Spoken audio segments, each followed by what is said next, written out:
Fala, rapaziada do canal Sotapa, como é que vocês estão? Tudo tranquilo? Espero que esteja todo mundo na paz, certo? E estamos aqui para mais uma entrevista, que eu não vou ficar de demagogia, tá aí no título, é com o Lucas, técnico do São Paulo. A entrevista está pesada, e para ter uma entrevista pesada dessa, elenco completo, né? Estou eu aqui, o camisa 10, meio de campo organizador, já deixo isso claro, canhotinha de ouro. E junto de mim, tem o camisa 9 que faz barba, mas não faz barba, que desenha barba com uma criança de 3 anos, desenha a barba dele. É ele, nosso querido amigo Otávio. E aí, galera, beleza? Rafa, nós estamos com 9 mais ou menos, né? Estamos mais para 13 do que para 9, mas tá bom. É, certo. E agora nosso camisa 12, né? Tá ali, nosso apresentador de peso, nosso querido amigo Luizão. Dá um salve aí, Luizão. Salve aí, rapaziada. Ó, camisa 12, mas aqui é 1, é 9, não tem nada de 12 aqui, mas tá tudo certo. O cara é multifuncional. Aqui joga em todas as funções. Tá ligado, né? Tá ligado. Craque demais. E pra completar o time tem meu patinho, né? Meu patinho, nossa. Camisa 7, nosso o querido patinho amigo de todos nós. O patinho Igor. De todos nós. Fala. Fala, rapaziada do canal, tudo bem? Eu não tô muito bem porque no vídeo que eu desafiei o Rafa aconteceu uma vergonha lá, né? Que vocês não viram, vão dar uma olhada. Hoje a entrevista é com nosso querido Lucas Piscinato, técnico do São Paulo, que tem voz para ser o querido narrador do Morumbi, né? Mas é um baita de um técnico. Então, editor, roda a vinheta aí pra nós. Bora.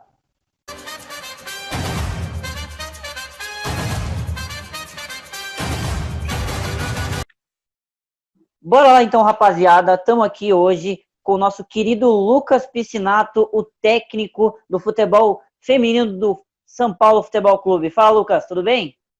Tudo bem, boa noite a todos aí. É um prazer estar aqui com vocês, poder compartilhar um pouquinho aí sobre futebol feminino.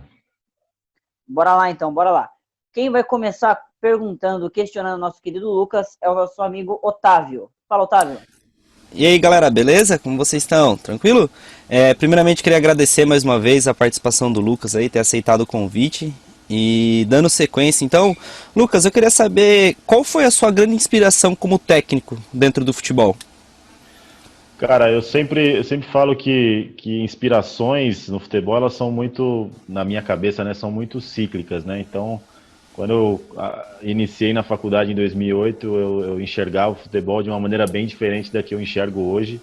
E acho que daqui a 10 anos eu também vou enxergar o futebol de uma maneira bem diferente da que eu enxergo em 2019. Então, já passei por tudo, né? Óbvio que em 2008, 2009, quando eu comecei a acompanhar, estudar mais próximo o futebol, a gente tinha uma equipe muito forte do Guardiola, né? Surgindo aí no cenário internacional. Então, é óbvio que as equipes que eu comecei trabalhando tinham um pouco desse perfil, né? Do tic-tac do Guardiola, da ideia de jogo dele. Mas, obviamente, o futebol ele muda muito e o que era muito bom naquela época, hoje em dia, já não é mais aplicável. Treinadores surgem e mostram trabalhos sempre muito fortes. Então, acho que tive várias vertentes que eu olhei e me imaginei trabalhando durante todo esse tempo. Hoje eu admiro muito o trabalho que o Klopp realiza, né, internacionalmente. Acho que é um treinador que consegue aplicar muito bem a ideia que ele tem na cabeça. Eu gosto mais ainda, a minha equipe hoje, né, o São Paulo joga mais parecido ainda com o Klopp do Borussia, não o Klopp do Liverpool, que era um jogo mais agressivo, mais vertical, um jogo mais direto. E é um treinador que eu admiro, que eu acho que tem uma capacidade muito grande. Aí, óbvio que no Brasil a gente tem treinadores também referência, como o Tite, que está na seleção hoje, que tem um trabalho formidável à frente tanto do Corinthians quanto da seleção brasileira. Mas acho que é muito cíclico, né? A gente vai vendo trabalhos novos e o próprio Guardiola de 2009, hoje em dia em 2019, em 2020, nessa retomada da pandemia, aí, tem feito um trabalho excelente aí no City. Acho que deve chegar forte aí na Champions League, inclusive. Mas acho que é sempre muito cíclico, né? Essa ideia de jogo. Sim, eu vejo um pouco da minha visão, que concordo com o que você falou, e eu vejo que isso meio que faz com que nós sejam a nossa própria inspiração, né? Então, foi o que você falou, você tem algumas inspirações, você busca um pouco do trabalho do Guardiola, um pouco do Klopp, e monta o seu estilo de jogo, né? Põe a sua equipe de uma maneira que é similar, né? É próximo, mas é a sua ideologia, a sua visão. Eu acho isso muito bacana, é algo que, o meu ponto de vista, assim, é primordial para um técnico, é isso que você falou, é seguir, ter várias visões de treinadores diferentes, mas seguir sim o seu instinto, dar o seu modo de jogo. Sem dúvida, né? Acho que o mais importante é você criar as suas próprias características e a sua maneira de trabalhar. É óbvio que não existem tantas maneiras assim de jogar futebol, né? Futebol é um jogo, Sim, sim. não é tão, um jogo tão aberto assim, ou você joga com a posse, ou você joga sem a posse, tem algumas vertentes diferentes, mas ele também não é tão amplo. Mas é importante que o treinador tenha na cabeça a maneira como ele quer jogar e o que ele tem na mão, né? Não adianta nada eu, como São Paulo, hoje tentar replicar um tic-tac do Guardiola com as peças que ele tinha na época, porque provavelmente eu vou me frustrar e não vou conseguir atingir os objetivos que eu tenho como equipe. Então, você tem que o tempo inteiro estar modificando e entendendo o elenco que você tem na mão e também entendendo a maneira como você quer praticar, né? Sempre sabendo que você vai ter a pressão dos resultados, que você vai ter, né, que ganhar a maioria das vezes, não tem muito relaxo, mas você tem que tentar colocar em prática aquilo que você acredita, né? Sim, sem dúvida. Então, é por isso que o futebol é o esporte mais valorizado do mundo, né? Porque a gente vê muita gente boa não se dando bem porque pela capacidade de adaptação, né? Como você disse, é muito cíclico e vai mudando conforme os anos. Como você disse um pouquinho do seu início, conta pra gente como surgiu a oportunidade de trabalhar, de ser técnico em São Paulo. Cara, eu iniciei minha trajetória com futebol feminino já direto na faculdade, né? Eu entrei na faculdade muito cedo, tinha 17, 18 anos, entrei na Universidade de São Paulo e lá conheci uma gama de pessoas que já trabalhava na modalidade, que já atuava, e que me abriram uma porta para iniciar estagiando, né? Começar a trabalhar com categoria de base de futebol feminino na época no Centro Olímpico, que é um time de formação, já foi campeão brasileiro profissional no feminino também, mas como sua essência é uma equipe de formação, né? Então, pessoas que me abriram a porta na época, o Arthur, que hoje é treinador do Corinthians, o Jonas, que é treinador da Seleção Brasileira Sub-20, foram pessoas que me abriram uma porta para trabalhar com futebol feminino e acabei, né, me apaixonando pela modalidade, me dedicando muito à modalidade em si, a querer fazer crescer, né, o futebol feminino no Brasil. E passei por quase todas as categorias, se não todas as categorias de base do Centro Olímpico, trabalhei no profissional do Centro Olímpico também, fui supervisor durante 2 anos, passei por tudo, né? Fiquei 10 anos no clube, passei por todas as funções que o clube tinha e surgiu uma possibilidade de parceria com o São Paulo na época, em 2017 para 2018, e a gente conseguiu conciliar aí um trabalho feito num clube de menor expressão, trazendo uma camisa tão grande quanto é a do São Paulo. E aí no segundo e terceiro ano a gente foi montando a equipe profissional e hoje estou aqui tomando conta aí. Ano passado a gente teve um ano bem interessante, né? Um primeiro ano de profissional no clube. Atingimos nossas expectativas, o desejo do clube que era subir para a Série A1, né? Conseguimos chegar em todas as finais que competimos, que também era um outro objetivo, estar na ponta, né? Chegar. Só que é aquilo, né? Quando você chega, você fica com gostinho de quero mais, de ganhar, então acaba sendo um pouco frustrante o finalzinho do ano, porque a gente sabe que a gente tinha condições de ganhar os títulos que a gente chegou, mas eu acho que foi um ano bem interessante de primeiro ano. E aí a gente segue essa toada para 2020, reformulamos um pouco o elenco, trouxemos outras peças e estamos na briga aí no brasileiro. Acho que é o brasileiro mais disputado aí de futebol feminino, desde que eu trabalho com futebol feminino já há 10 anos, com certeza é o brasileirão mais competitivo que a gente está tendo aí, desde que eu entrei. A gente vê que é um reflexo do bom trabalho ano passado, que, como você disse, está reformulando o elenco, está melhorando a infraestrutura, está dando um suporte melhor para vocês trabalhar, que vocês chegaram até as pontas e quem sabe esse ano chega até as pontas de novo, só que vencendo, né? Com certeza, acho que essa é a expectativa de toda a comissão, de todo o grupo de atletas, de toda a diretoria. Ano passado a gente mostrou que era possível, que a gente tinha condições de chegar, e esse ano a gente está com mais fome ainda para conseguir brigar e chegar nas finais e agora sair com a taça, né? Legal, legal.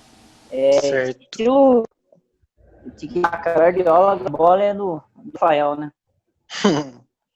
Certo, agora, puxando a próxima pergunta, Lucas, eu queria saber, assim, dentro do vestiário e tal, do futebol feminino, quais são a principal dificuldade que você enxergou? Tanto na questão de motivação e tal, não sei, mas qual seria a principal dificuldade que você identificou?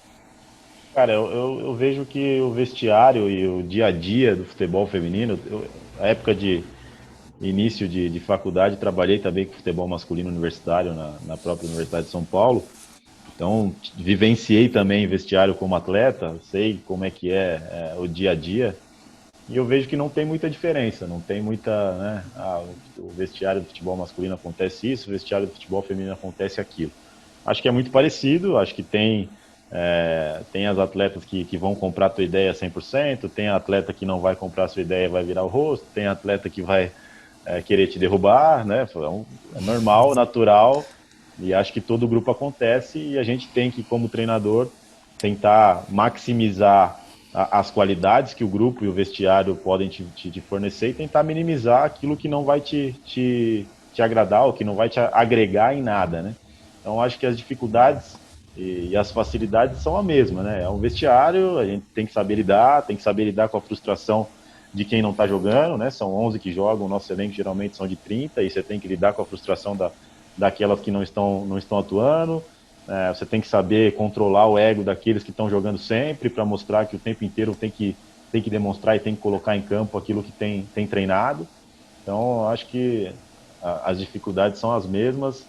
É óbvio que as pessoas acham que tem muita diferenciação por ser homem e ser mulher, mas eu não vejo assim. Eu acho que as dificuldades são bem parecidas, são bem parelhas. É saber lidar com o ego, né? Não é fácil nem no masculino nem no feminino. Ego é muito, muito complicado na vida do atleta, mas existe e a gente tem que saber contornar e controlar para que isso não atrapalhe o grupo, que é o mais importante. Certo. É isso aí. Ser técnico é ser gestor, ser psicólogo, é ser É uma missão complicada, né? É uma missão difícil. Não, o Rafael conhece, né? Era o nosso treinador aí no torneio da faculdade, ele conhece a missão de gerir um elenco aí. Gerir o elenco. Ô, Lucas, bom precisando treinador auxiliar. Não. Olha, me conheciam, o jogo me conheciam. O jogo foi 6-1, o jogo que a gente jogou. Pra quem? Pra vocês ou Pro pra... adversário. Pros caras. Pro adversário. Não, me conheciam na escola como Pepe Gordiola, né? Forma física não tô muito em dia, mas o futebol tá tudo em mente. Justo. Ô, Lucas, se tiver precisando de um auxiliar, não contrate o Rafael. Boa. Uma dica muito importante. Bora lá. O Luiz costumava a falar bastante, agora tem uma perguntinha pra você, Lucas. Eu já tive a oportunidade de ser treinador também, fui treinador de um time sub-13, meus resultados foram piores que o do time da faculdade. Time da faculdade. Entrar em contexto. Só tem técnico fracassado nesse canal. Pô, é nada, meu trabalho com a molecadinha foi bom. Por isso que o Lucas tá aqui, né? Por isso que o Lucas tá aqui, pra salvar a gente. Exato. Bom, Lucas, eu queria perguntar para você como que você enxerga esse crescimento que o futebol feminino está tendo, né? A gente teve a Marta aí falando bastante na última Copa, a gente teve um Brasil abraçando mais a Copa, a gente teve um jogo que inclusive você estava lá na Arena Corinthians com mais, se eu não me engano, algo perto de 30 mil pessoas lá no estádio, o maior público já registrado, e também a chegada de uma técnica consagrada à seleção brasileira, que é a Pia, né? Que já foi campeã olímpica, inclusive, e estava focando para a Olimpíada desse ano, que acabou indo pro ano que vem. Como é que você enxerga todo esse crescimento que o futebol feminino vem tendo, principalmente aqui no Brasil? Olha, eu enxergo com bastante otimismo, né? Acho que era um grande momento para o futebol feminino e essa pandemia, óbvio, que prejudicou todas as áreas e todos os esportes, a vida inteira, né? Mas acho que um dos grandes prejudicados dentro dessa pandemia foi o futebol feminino, porque a gente vivia talvez o seu maior momento na história, né? No mundo inteiro. Uma grande quantidade de pessoas se interessando pela modalidade e comprando a modalidade, assistindo e acompanhando e querendo saber do dia a dia. Então, acho que o ano de 2019 foi um ano marcante em todos os sentidos, e principalmente aqui no Brasil, né? A gente viveu uma grande experiência de Copa, que talvez a gente só tenha vivido essa experiência em grandes eventos como Pan-Americano no Brasil, como Copa do Mundo masculina, óbvio que na sua devida proporção, mas Jogos Olímpicos, um grande evento onde as pessoas pararam para assistir, onde as pessoas comentavam no dia seguinte nos seus trabalhos, pô, teve jogo ontem do feminino, foi assim, foi assado, saiu gol de não sei quem. Acho que essa vivência e essa experiência foi muito importante. E aí você junta isso, né? Mesmo com um resultado negativo que foi, né? A seleção brasileira não conseguiu chegar longe na Copa do Mundo. Você ter um campeonato brasileiro sendo transmitido numa TV aberta, do jeito que foi no ano anterior, com grandes índices de audiência, né? O campeonato brasileiro feminino tendo um índice de audiência na emissora batendo o seu principal programa aí, que foi no ano passado. Você tendo um campeonato paulista, um recorde de público nas finais, né? Acho que tudo isso culmina para ser um grande momento. E essa pausa, ou esse período aí que a gente ficou fora, atrapalha bastante, atrasa bastante a vida do futebol feminino. E a gente espera que nesse fim de ano a gente consiga juntar os cacos aí do que foi quebrado para a gente continuar e retomar aquilo que vinha sendo muito grande, né? Acho que a gente tem tido anualmente crescimentos exponenciais, mas com certeza 2019 foi bem fora da curva, principalmente pela Copa do Mundo, e aí a gente teria em 2020 os Jogos Olímpicos, então teria de novo o futebol feminino sendo exposto na mídia, a gente teria no nosso campeonato nacional aqui, no Campeonato Brasileiro, pela primeira vez os 4 clubes de São Paulo, por exemplo, na mesma divisão, então recheio de clássicos, né, muito clássico sendo disputado, você tendo um Grenal na primeira divisão também, que é muito interessante. Isso tudo atrai para a TV começar a ter índices ainda maiores e as marcas começarem a se valorizar e você ter um produto, né? Eu acho que o futebol feminino mais precisa, e em 2019 ele deu um passo muito importante para isso, é se tornar um produto que as pessoas consumam, queiram consumir, e através disso você conseguir vender, através disso você conseguir fazer com que o futebol feminino seja rentável. Porque eu sempre ouço, né, as pessoas que trabalham no futebol feminino sempre ouvem que por que eu vou investir no futebol feminino se ele só você está botando dinheiro e você não tem recebimento, você não tem retorno nenhum. E isso é uma verdade até a página 2, porque se você não investir nisso a longo prazo, você nunca vai ter retorno. Se você sempre reclamar que não tem retorno, você não vai ter retorno, é simples, né? Então você precisa iniciar um investimento, você precisa começar a demonstrar a sua marca, começar a demonstrar que é um produto, que esse produto é rentável. Então você teve uma Copa do Mundo sendo assistida por bilhões de pessoas, você teve o Campeonato Paulista sendo transmitido na Sport TV e tendo mais audiência que os campeonatos internacionais do Brasil, que é algo significativo. Então a final do Paulista teve mais audiência que a Premier League, que estava rolando no mesmo horário. Então isso tudo começa a ser algo rentável, começa a ser algo a ser demonstrado, e tudo isso faz com que a gente veja uma luz muito, muito bonita no fim do túnel, e que com certeza se as pessoas continuarem com esse olhar bacana em 2020, 2021 e 2022 para o futebol feminino, eu tenho certeza que na próxima Copa a gente vai ter ainda mais exposição, e o futebol feminino vai crescer cada vez mais, eu tenho certeza. O que eu achei interessante, né, é que em 2018, quando teve a Copa do Mundo masculina, a gente meio que fez lá na escola que eu estudava aqui em Tatuí, a gente meio que teve uma fanfest, digamos assim, né, para os alunos e tal, lá para assistir os jogos. E em 2019 eu já havia saído da escola, mas eu estava ajudando na organização do campeonato, eu fui lá na escola, e daí eu vi que o salão estava cheio da mesma forma, tava passando o jogo lá, tava tendo, digamos assim, a mesma fanfest, né, pro futebol feminino, que eu achei muito interessante, porque é algo que, se a gente for pensar há um tempo atrás, ninguém imaginaria nisso, né? E eu acho que o que tem colaborado também pro desenvolvimento do futebol feminino são as próprias competições, né? O Campeonato Brasileiro, a Libertadores, eles estão exigindo agora que os times tenham a modalidade feminina para que possam participar dessas competições, senão fica de fora. Então eu acho que isso também é um fator que está colaborando bastante para esse crescimento, né? Com certeza, e a gente tem uma modalidade muito jovem, né? O futebol feminino, ele era proibido por lei há menos de 40 anos. Então, se você for pegar, o futebol feminino tem 38 anos de idade no Brasil, liberado para ser praticado, né? As mulheres praticavam, mas era proibido, aquela coisa, você faz um negócio escondido. Não era Aí eu vou, regulamentado, né? exatamente, aí eu vou pegar para você e vou pedir para você pensar no futebol masculino com 38 anos de idade. O que que era o futebol masculino com 38 anos de idade? Também era um esporte que não tinha nem, é, sei lá, um pouquinho da grana que se tem hoje, você não tinha nem um pouquinho da mídia que se tem hoje. Então, assim, você precisa fomentar a modalidade, você precisa plantar agora a sementinha para que lá na frente você possa colher alguma coisa. Não adianta nada você olhar para o futebol feminino de hoje e querer comparar ou querer colocar na mesma estante do futebol masculino, porque ele não tem condições de ser, né? Então as coisas é um processo, as coisas são plantadas diariamente e acho que tem sido feito. Esse processo tem sido muito bem feito pelas federações, pelas confederações. E eu tenho certeza que daqui 10 anos, quando eu tiver com 20 anos de modalidade, a gente vai estar falando de um outro futebol feminino totalmente diferente do que é hoje em dia, porque eu em 10 anos vi uma diferença muito grande do que era o futebol feminino em 2009 para o que é em 2020. Então, o tempo inteiro a gente tem que plantar essa sementinha para colher lá na frente. E eu tenho certeza que a gente vai chegar num patamar bem diferente e que vai cada vez mais se tornar um produto rentável para quem quer comprar como patrocinador, para quem quer vender como mídia, para quem quer, né, vender atleta, por exemplo. Acho que vai se tornar um produto bem interessante daqui a um tempo.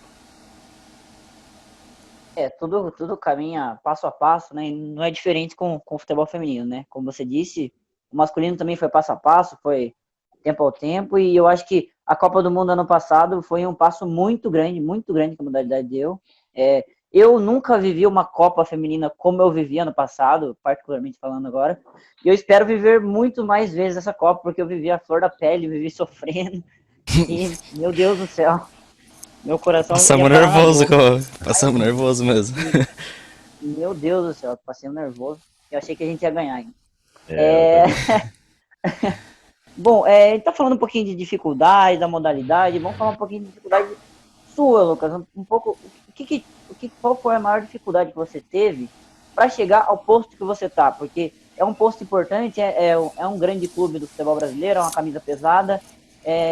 Quais os perrengues que você passou para estar aí? Qual foi o maior?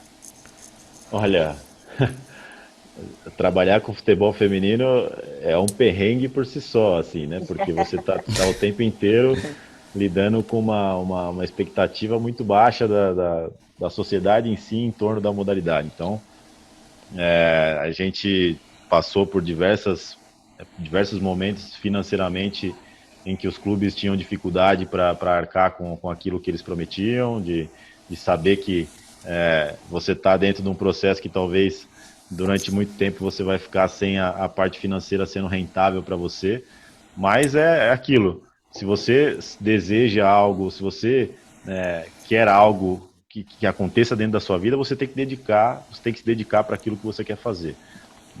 Eu sempre me peguei me dedicando ao máximo dentro das condições pelas quais eu tinha, nunca choramingar pelo aquilo que eu não tenho, né? Então, pegar, eu não tenho estrutura, eu não tenho isso, eu não tenho aquilo e não consigo fazer meu trabalho. Não, eu tenho dentro das condições que me são dadas, dentro daquilo que eu posso fazer, eu vou tentar fazer o meu 100%, porque eu sei que quando eu tiver as condições ideais, ou quando eu tiver no melhor cenário possível, eu vou conseguir realizar o melhor trabalho possível. Então, eu acho que, independente da modalidade que você esteja, seja no masculino, no feminino, ou até em outro esporte, a gente sabe que a galera que ganha muito dinheiro realmente é a galera do topo do masculino. Então os times grandes de camisa do masculino realmente são as pessoas que ganham, que trabalham com muito dinheiro. Se você desce para a Série C, Série D, Série A2, Série A3 do masculino, a realidade é bem parecida com a do feminino, com salários mais baixos. E você tem que se dedicar, cara. Você tem que colocar amor naquilo que você está fazendo. Você tem que o tempo inteiro estar sem lamentar a situação que você está, e sim tentando fazer o seu melhor com as condições que te dão. Então, acho que desde o começo da minha carreira eu sempre pensei muito nisso, e hoje estar num clube grande que me dá uma condição de ter uma estrutura legal, de conseguir trabalhar da maneira como eu idealizo, é muito gratificante. Mas não cheguei aqui à toa, não caí do céu, tive que passar por muitos momentos de provação. em todos esses momentos de provação, sempre me coloquei no lugar de, pô, em vez de reclamar por aquilo que eu não tenho, eu vou tentar fazer o melhor com aquilo que eu tenho, né? Então, acho que para todo mundo, né? Para o atleta, para o treinador, para todo mundo que trabalha com esporte, é muito fácil a gente reclamar daquilo que está faltando e ao invés de fechar a boca e tentar trabalhar e tentar fazer o seu melhor dentro das condições que você tem.